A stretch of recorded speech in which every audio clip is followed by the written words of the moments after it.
Today we're going to talk about squaring up big pieces of stock.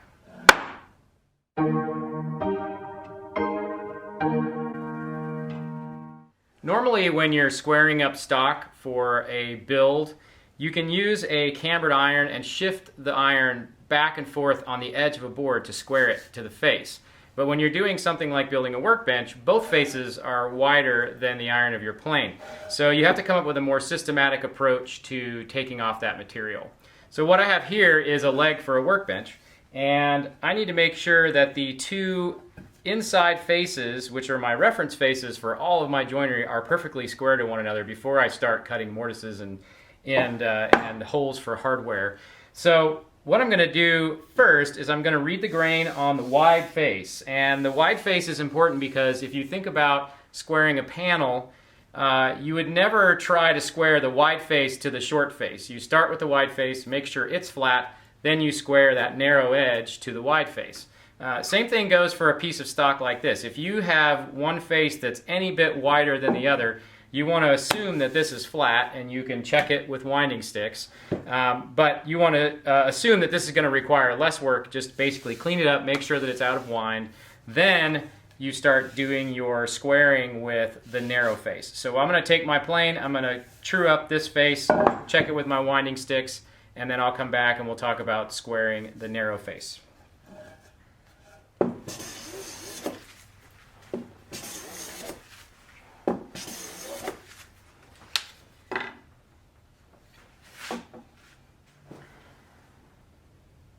Okay, here's a case where I've got a little bit of wind.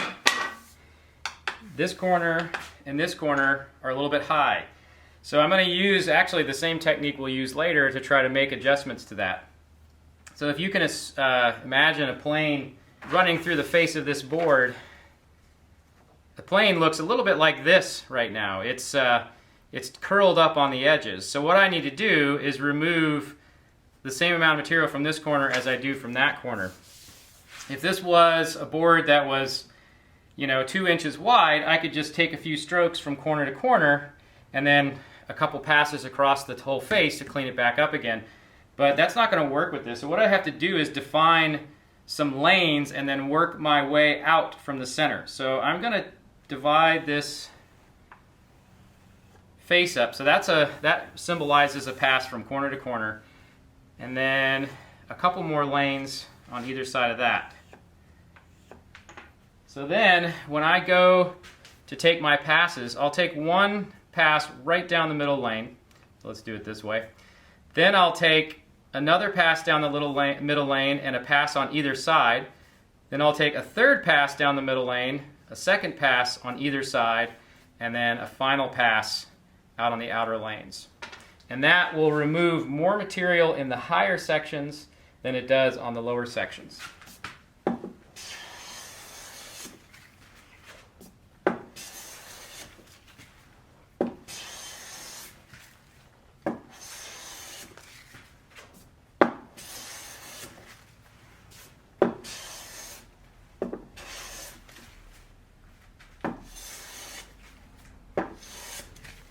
Okay, so I haven't touched these corners, they were low, and I've removed 3 passes from these corners. Oh, that's good, we're flat. So we'll go ahead and take a single set of passes across the face to clean this up, and we'll be ready to evaluate the other face.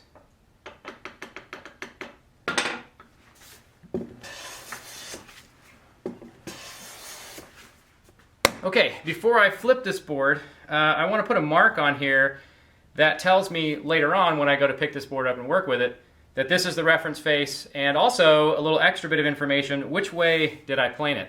I don't want to have to do any work more than once if I can get away with it. And so the next time I pick up this board, I may have to smooth this face because the joinery is all done and I'm getting ready to assemble it, and I want a nice clean face before I put pieces into it that won't allow me to clean up the face again. So I'm going to put a mark on this face that tells me not only is it a reference surface, but which direction the grain runs, and also which is the adjacent reference face, so the one that intersects it. And before I started this process, I went through and I marked French triangles on my assembly of bench legs, all 4 of them together, so that I would know how to put them back in order. So I know that these outer faces are not reference surfaces. They don't get any joinery. They don't need to be perfectly square. They need to be pretty close, but they don't have to be perfect. So that leaves this face here, which has no marks on it. That's going to be the adjacent reference face.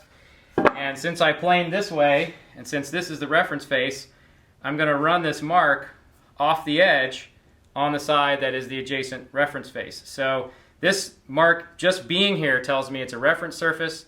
The fact that it runs off of this edge tells me that this is the adjacent reference surface. And the fact that it looks kind of like half of an arrow tells me that this is the way I need to plane it the next time I pick it up, if I have to do any work like that. So now I've got this beautifully fresh planed surface. I can actually look at the surface and see the individual fibers and see that the grain on this edge is actually running in this direction. So I'm going to turn it around, and this is the face that I'm going to work. Now I need to check to see how this face looks compared to my new reference face. And because this face was twisted, this face is now a little bit twisted. So we're going to do some bonus work here. This edge is high at both ends, but it's worse on this end down here.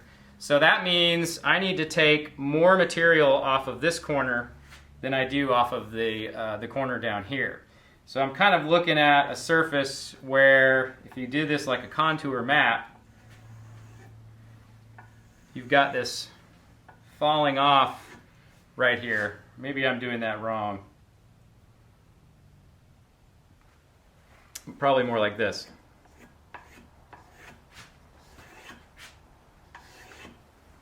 I'm not a cartographer, but you get the point. I need to take more material here than I do there. So my lanes are going to run at a diagonal, and what I'm going to do is I'm going to start with a pass here. I'm going to duplicate that pass. There's my red one. So I'm going to do a pass here, then I'm going to do a second pass, and a first pass on this line, third pass, second pass, first pass, and I'll work my way down until I've removed a little bit of material off of this edge and a little bit more material off of that edge.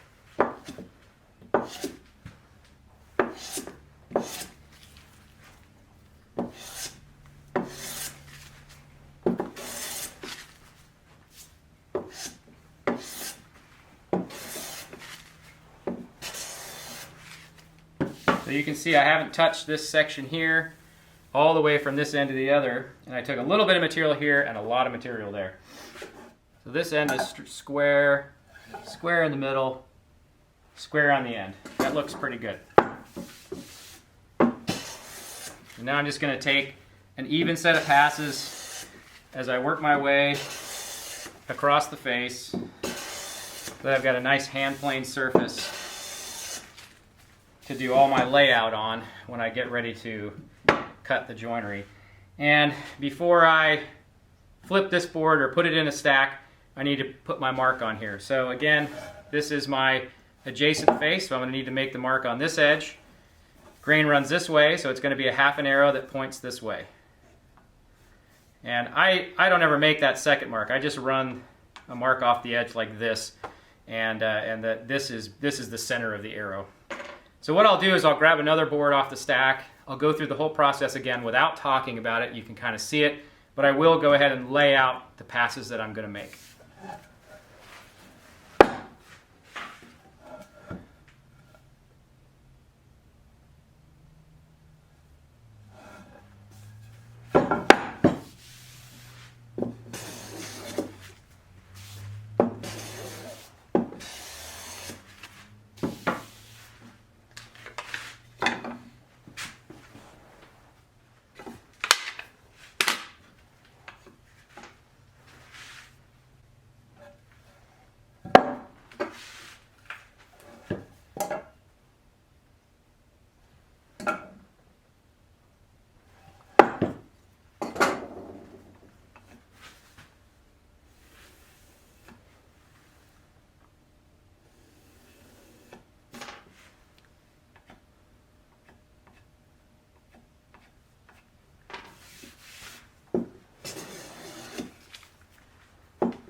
Okay, we're square. So I'll make one more set of passes across the face, and then we'll be ready to square the top end of the board.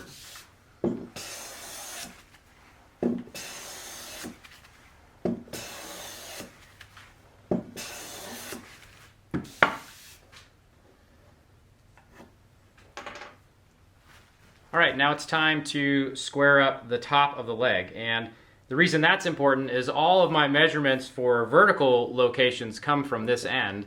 And I want to be able to measure from any side without having to worry about the top being a little bit out of square and throwing off my measurements.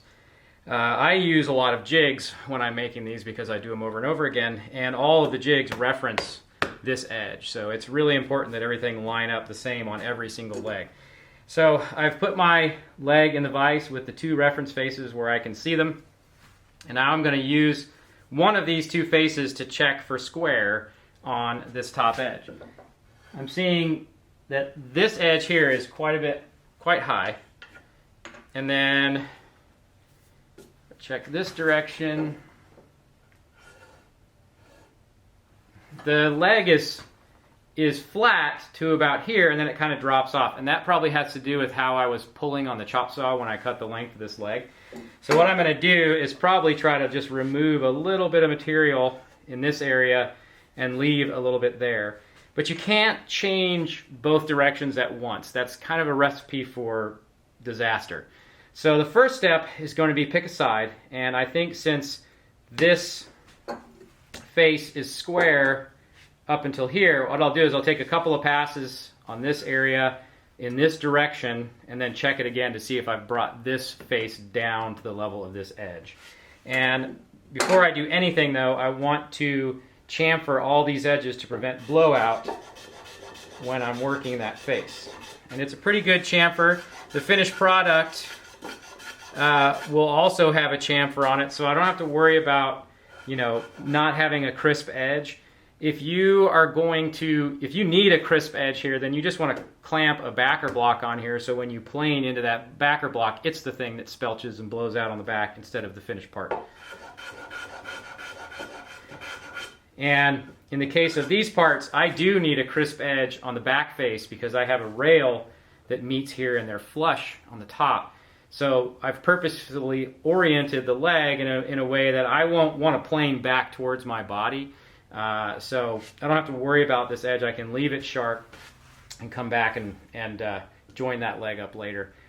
Okay, so this is a really good job for a low angle block plane, nice and sharp. I'm going to work my way across. I'll probably do 2 passes across and I'll stop about here, get the square out and see where we're at.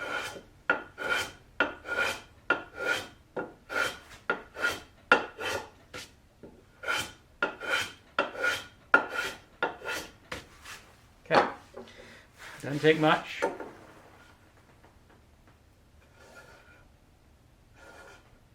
Okay, we're pretty good. You take one more pass right here, and we're square.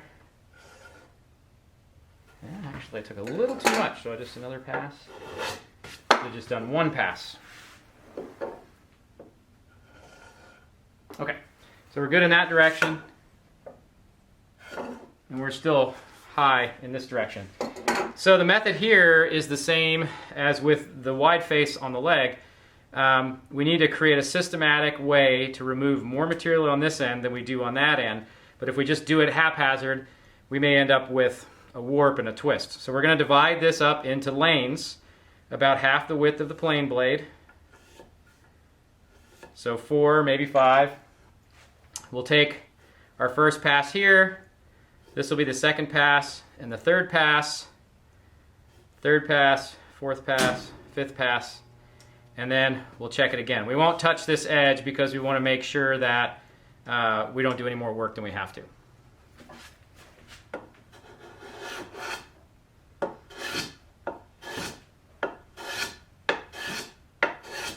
All right, let's see where we're at.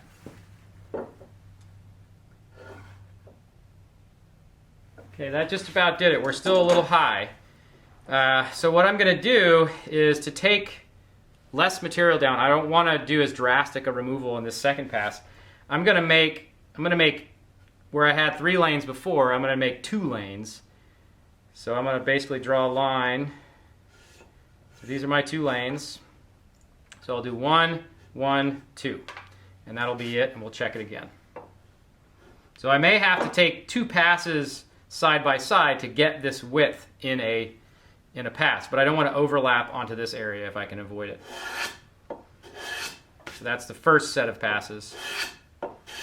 Now we'll check.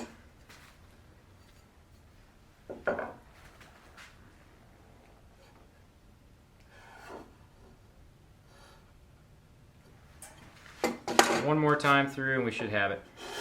Okay, so I've noticed I'm getting really close to my chamfer here, so I'm going to go ahead and deepen that up. I do not want to have to fix some blowout on this leg.